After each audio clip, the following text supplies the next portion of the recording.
Hello students, इससे पहले जो लेक्चर हुए उसमें हमने लाप्लास ट्रांसफॉर्म की डेफिनेशन की थी, कुछ फॉर्मूले प्रूफ किए थे। उसके बाद हमने प्रॉपर्टी की थी, first shifting, second shifting and change of scale property, और उन पर बेस्ड कुछ एग्जांपल किए थे। आज हम प्रॉपर्टी 4 करेंगे। इसमें ये कौन सी प्रॉपर्टी है? nth डेरिवेटिव का लाप्लास ट्रांसफॉर्म। इसमें इसको हम दूसरे नाम से भी कह सकते हैं, डिफरेंशिएशन ऑफ ओरिजिनल, या फिर Laplace transform of nth derivative of f of t। ये क्या होती है? If Laplace of f of t is equal to fs, ये हम जानते हैं, then Laplace of nth derivative of ft is equal to s to the power n f of t minus s to the power n minus 1 f of 0 minus s to the power n minus 2 f dash 0 and so on minus s f to the power n minus 2 0 minus f to the power n minus 1 0। ये जो property है ये हम कहाँ use करेंगे? यहाँ पर इस पे बेस एग्जाम्पल हम यहाँ नहीं करेंगे, ये हम करेंगे जब हम इसकी डिफरेंट एप्लीकेशंस पढ़ेंगे। जब हम डिफरेंशियल इक्वेशन, इसका एप्लीकेशंस क्या है कि ये जो लाप्लास ट्रांसफॉर्म का एप्लीकेशन है कि लाप्लास ट्रांसफॉर्म डिफरेंशियल इक्वेशन को सॉल्व करने के लिए करते हैं, पार्शियल डिफरेंशियल इक्वेशंस को सॉल्व करने के लिए किया जाता है, और कुछ इंटीग्रल इक्वेशंस होती हैं जिनको हम लाप्लास ट्रांसफॉर्म के थ्रू सॉल्व कर सकते हैं। तो यहाँ पर हम फर्स्ट डेरिवेटिव, अगर डिफरेंशियल इक्वेशन वहां पर फर्स्ट डेरिवेटिव की होगी तो हमको Laplace of f dash t की जरूरत पड़ेगी। अगर सेकंड डेरिवेटिव की डिफरेंशियल इक्वेशन आएगी तो Laplace of f double dash t की जरूरत होगी। अगर थर्ड डेरिवेटिव की आएगी तो Laplace of f triple dash की होगी। तो यहाँ पर हम अभी क्या जानते हैं? केवल लाप्लास की डेफिनेशन जानते हैं। तो यहाँ पर हम लाप्लास की डेफिनेशन लेकर चलेंगे। Laplace of f t is equal to, ये हमें गिवन है, एफ एस होता है। तो पहले हम एन इक्वल टू इसे 1 के लिए प्रूफ करेंगे, फिर हम एन इक्वल टू 2 के लिए करेंगे, फिर n equal to 3 and so on up to, उसको जनरलाइज कर देंगे सिमेट्री से। तो यहाँ पर हमारे पास Laplace of f t is equal to F s given है। अब हम निकालेंगे first Laplace of f dash t, मतलब लाप्लास की डेफिनेशन से हम पहले Laplace of f dash t निकालेंगे। तो यहाँ पर क्या हो जाएगा? Integration limit 0 to infinity e to the power minus s t F dash t, मतलब एफ टी की जगह क्या आ जाएगा? F dash T. यहाँ पर एफ टी होता है तो यहाँ एफ टी आता है, यहाँ एफ डैश टी है लाप्लास ट्रांसफॉर्म की डेफिनेशन से, तो यहाँ पर एफ डैश टी आ जाएगा। अब इसमें integration limit 0 to infinity e to the power minus s t as it is रहेगा। एफ डैश टी को हम लिख सकते हैं d upon d t f t, मतलब first derivative of t, function of t d t. अब इसमें हम इंटीग्रेशन बाय पार्ट से इसको सॉल्व करेंगे। ये फर्स्ट और ये हो गया हमारा सेकेंड। फर्स्ट फंक्शन हमारा क्या रहेगा? इंटीग्रेशन बाय पार्ट्स में क्या होता है? फर्स्ट सेकेंड, मतलब first as it is, second को हम इंटीग्रेट करते हैं, minus integration first differentiate and second integrate, और जो भी वैल्यूज आती है उसको फिर से हम इंटीग्रेट करते हैं। तो यहां पर हो जाएगा e to the power minus s t. Second को हम first as it is, second integrate होगा, डी अपॉन डी टी से इंटीग्रल कैंसिल हो जाएगा, क्या आ जाएगा? F of t. F of t limit किसकी है? टी की, limit 0 to infinity, 0 to infinity minus फिर इंटीग्रेशन। अब फर्स्ट को हम डिफरेंशिएट करेंगे, किसके रिस्पेक्ट में डिफरेंशिएट होगा? टी के रिस्पेक्ट में। तो फर्स्ट डिफरेंशिएट होगा तो e to the power minus s t का क्या हो जाएगा? माइनस एस टी का coefficient minus s e to the power minus s t, और सेकेंड जो है हमारा फंक्शन वो इंटीग्रेट होगा, मतलब सेकेंड इंटीग्रेट। तो सेकेंड इंटीग्रेट होगा तो डी अपॉन डी टी को इंटीग्रेट करेंगे, d upon d t f t को जब हम इंटीग्रेट करेंगे तो इंटीग्रल से डिफरेंशियल कैंसिल, केवल क्या आ जाएगा? F of t d t. तो यहां से जब हम अपर लिमिट रखेंगे तो e to the power minus infinity, ये होता है 0, तो e to the power minus infinity 0, मतलब फर्स्ट टर्म 0 माइनस, अब लोअर लिमिट रखेंगे, ये है 0, ई टू द पावर 0 क्या हो जाएगा? 1। लेकिन एफ ऑफ 0 ये टी का फंक्शन है, इसमें हमें ये नहीं पता है कि ये एल्जेब्रिक फंक्शन है, एक्सपोनेंशियल फंक्शन है या ट्रिग्नोमेट्रिक फंक्शन है, क्योंकि अगर साइन 0 होगा, साइन टी का फंक्शन होगा तो साइन 0 रखेंगे तो 0 हो जाएगा, कॉस 0 रखेंगे तो 1 हो जाएगा। इसी तरह से अगर एक्सपोनेंशियल फंक्शन होगा तो ई टू द पावर 0 या ई टू द पावर माइनस 0 तब भी 1 हो जाए। तो यहाँ पर हम टी की जगह 0 रखेंगे, इस फंक्शन को 0 नहीं करेंगे, तो माइनस एफ ऑफ 0, फिर माइनस माइनस प्लस, तो ये हो गया प्लस एस। यहाँ पर टी के रेस्पेक्ट में इंटीग्रेट कर रहे हैं तो एस क्या है? कांस्टेंट, तो एस आपका कॉमन आ जाएगा। Integration limit 0 to infinity e to the power minus s t f t d t, e to the power minus s t f t d t. ये हो गया Laplace of f dash t हम लेकर चल रहे थे। ये definition किसकी हो गई? यहां से लाप्लास ट्रांसफॉर्म की। इसको हम क्या बोलते हैं? F of s. तो ये हो जाएगा एस लाप्लास ट्रांसफॉर्म की डेफिनेशन हो गई, integration limit 0 to infinity to the power minus s t f t d t. इसमें integration fix f t d t, तो माइनस टी के साथ में क्या है एस, तो इसको हम एफ ऑफ एस भी लिख सकते हैं। तो एस के फंक्शन को हमने हमेशा कैपिटल एफ में लिया है और जो हमने टी के फंक्शन लिए वो स्मॉल टी में, स्मॉल एफ में। तो यहाँ पर s f of s minus ये हो गया माइनस एफ ऑफ 0। तो ये आपकी डेफिनेशन हो गई यहाँ से, इसे हमने इक्वेशन फर्स्ट नाम दिया। इसी तरह से अगर हम सिमिलरली करके लिखना चाहें तो दूसरा फंक्शन नोटेशन है, चेंज कर सकते हैं। एफ डैश टी की जगह यहाँ पर जी डैश टी लिख सकते हैं।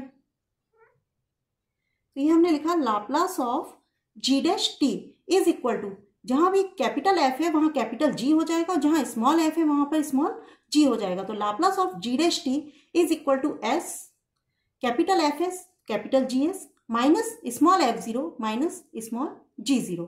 इसे हमने इक्वेशन सेकेंड नाम दिया।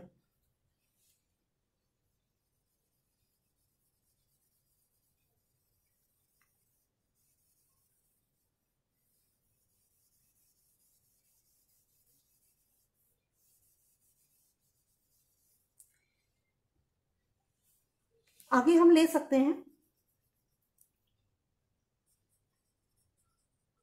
gt इज इक्वल टू, अगर हम gt को एक नया फंक्शन या एफ डैश टी को हम एक नया फंक्शन मान ले gt, सपोज हमारे पास एफ टी फंक्शन है एफ डैश टी, ये क्या है या एफ टी लिया हमने, एफ टी हमारे पास है टी स्क्वायर, इसको हमने डिफ्रेंशिएट किया तो एफ डैश टी कितना आ जाएगा 2t।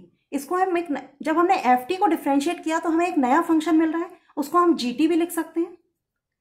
सपोज हमारे पास एफ टी एक फंक्शन है टी स्क्वायर, इसको हमने डिफ्रेंशिएट किया 2t आ गया, हमें एक नया फंक्शन मिला तो हमने नोटेशन चेंज किया gt मान लिया इसको। तो यहाँ पर ये एफ डैश टी है और ये इसको हम gt भी लिख सकते हैं एक नया फंक्शन मान के, तो एफ डैश टी को हम gt के इक्वल ले सकते हैं। तो यहाँ पर हमने क्या किया gt is equal to f dash t, इसे हम इक्वेशन थर्ड मान लेते हैं। तो हम एक निकाल चुके हैं n इज इक्वल टू 1 के लिए, ये था हमारा n इज इक्वल टू 1 के लिए Laplace of f dash t. अब हम लेकर चलेंगे Laplace of f double dash t. तो हमारी जो इक्वेशन फर्स्ट है, इक्वेशन सेकंड है एंड इक्वेशन थर्ड है, इनकी हेल्प से हम Laplace of f double dash t की वैल्यू फाइंड आउट करेंगे। तो यहां पर हम लिख सकते हैं Laplace of f double dash t is equal to Laplace of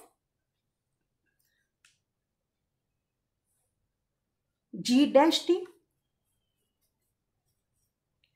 जब हम एफ डैश टी को जी टी लिख सकते हैं तो एफ डबल डैश टी, इसको एक बार दोनों को अगर डिफ्रेंशिएट करते हैं तो क्या हो जाएगा ये जी डैश टी और यहां हो जाएगा एफ डबल डैश टी। तो Laplace of f double dash T अगर हम लेकर चलते हैं, यहां लिखेंगे हम फॉर एन इक्वल टू 2, तो Laplace of f double dash t is equal to हम Laplace of g dash t लिख सकते हैं इक्वेशन थर्ड से। ठीक, Laplace of g dash t equation second में हमने क्या लिखा है, Laplace of g dash t is equal to s g s minus g 0। ये हो जाएगा s g s minus g 0 from equation second. हमारा n इक्वल टू 1 के लिए ये प्रूफ है। जब हम डिफरेंशियल इक्वेशन सॉल्व करेंगे तो वहां पर हमें एफ डैश टी की अगर फॉर्म में आएगा तो हम ये वैल्यू रखेंगे, एफ डबल डैश टी के फॉर्म में आएगा तो हम यहाँ से जो सॉल्व करेंगे वो लिखेंगे और एफ ट्रिपल डैश टी में आएगा तो हमें डायरेक्ट वैल्यू पुट अप करनी है। अब है S g s minus g 0, जैसे Laplace of f dash T क्या, एफ टी क्या होता है एफ एस होता है, इसी तरह से हम लाप्लास ऑफ जी टी को जी एस लिख सकते हैं या जी एस को हम लाप्लास ऑफ जी टी लिख सकते हैं माइनस जी 0। इस साइड में लिखना है यहां पर, we know that Laplace of f t is equal to F s होता है, इसीलिए हम Laplace of g t is equal to g s, ये हम जानते हैं। यहां से s Laplace of g t is equal to, g t की वैल्यू यहां पर क्योंकि हमें प्रूफ किस पे करना है एफ के टर्म्स में, तो इसको हम एफ के फॉर्म में लेकर आएंगे। तो यहां से g t is equal to क्या हो जाएगा f dash t, Laplace of f dash t minus g 0, t equal to 0 रखेंगे तो क्या हो जाएगा f dash 0 from equation third. ये हुआ s Laplace of f dash t, ये वैल्यू हम निकाल चुके हैं क्या हुआ है यहाँ पर, s f of s minus f zero, s f of s minus f zero minus F dash zero, equation first से।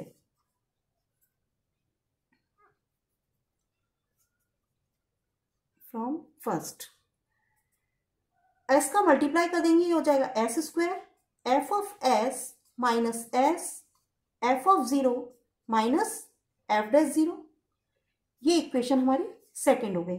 ये हमने क्या निकाला है, Laplace of f double dash t.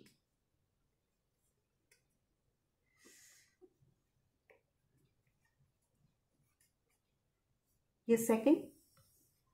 अब हम निकालेंगे इसका थर्ड डेरिवेटिव। थर्ड डेरिवेटिव का लाप्लास कैसे निकालेंगे, Laplace of f triple dash t is equal to, अब यहां पर Laplace of f double dash T, यहां पर हम लेकर चले थे जीटी के फॉर्म में, जी से एफ में कहां कन्वर्ट हुआ था, यहां पर। तो यहां हम लिखेंगे Laplace of f double dash t. तो यहां से अगर हम लिखना चाहें तो जैसे डबल डैश टी है तो ये किसमें कन्वर्ट हो गया, सिंगल टी में। सिंगल डबल डैश टी था तो ये किसमें कन्वर्ट हुआ, डैश टी में। यहां पर ये ट्रिपल डैश है तो इसी तरह से Laplace of triple dash T लेकर चलेंगे तो यह क्या हो जाएगा, यहाँ पर S Laplace of f dash T, double dash है तो सिंगल डैश हुआ, यहाँ पर ट्रिपल है तो क्या हो जाएगा इसमें double dash t minus f double dash zero. कौन सी इक्वेशन है, इसको नाम देते हैं हम इक्वेशन 4, फ्रॉम 4।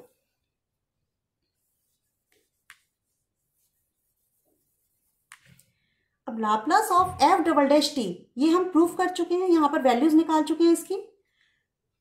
कितना हुआ ये S, Laplace of f double dash t की वैल्यू क्या आ रही है, S square f of s minus s F zero minus F dash zero, ये हो जाएगा s square f of s minus s f of zero minus F dash zero minus f double dash zero, ये equation second से।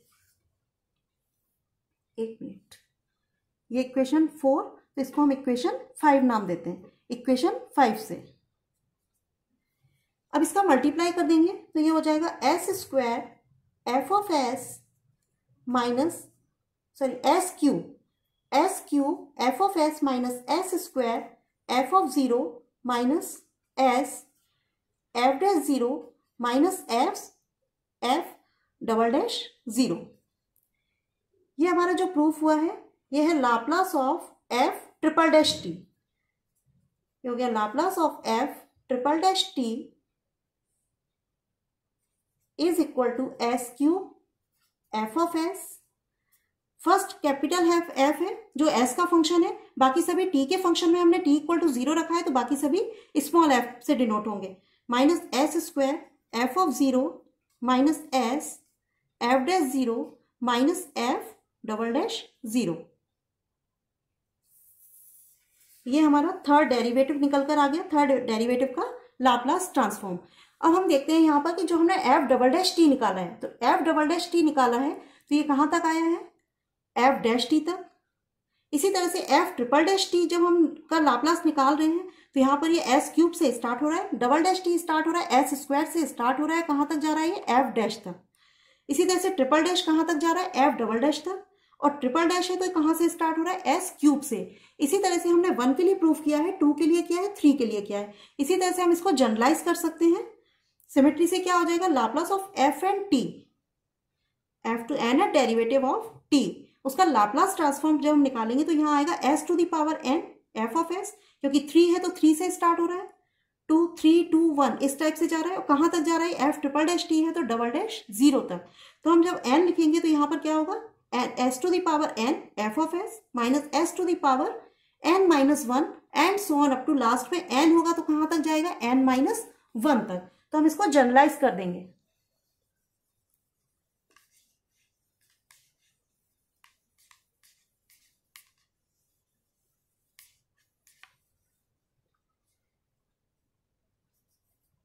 लिखेंगे generalising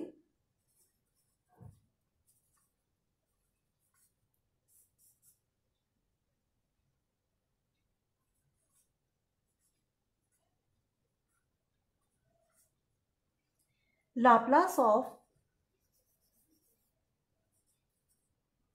f to the power n एट derivative of t is equal to s to the power n f of s, जब n से start होगा तो यहाँ पर n एट डेरिवेटिव निकालेंगे तो यहाँ पर n से स्टार्ट होगा, minus s to the power n minus 1 f of 0, बाकी सभी क्या रहेंगे इसमें, स्मॉल f रहेंगे, 0 t की जगह 0, and so on up to ये हो जाएगा minus s f to the power n minus 2 0 minus f to the power n minus 1 0, मतलब n से स्टार्ट हुआ है, n एट डेरिवेटिव निकालेंगे तो s to the power n से स्टार्ट होगा और कहाँ तक जाएगा, f to the power n minus 1 0 तक। तो ये हमारा प्रूफ हो गया। तो इसमें जो हमें याद रखना है वो क्या याद रखना है कि Laplace of f dash t की वैल्यूज क्या होती हैं, Laplace of f double dash t की वैल्यू क्या होती है, Laplace of f triple dash t की क्या होती है, क्योंकि जब हम डिफरेंशियल इक्वेशन सॉल्व करेंगे तो वहां पर हमें इनकी वैल्यूज याद होंगी, तभी हम क्वेश्चन को सॉल्व कर पाएंगे। आज के लिए बस इतना ही, थैंक यू।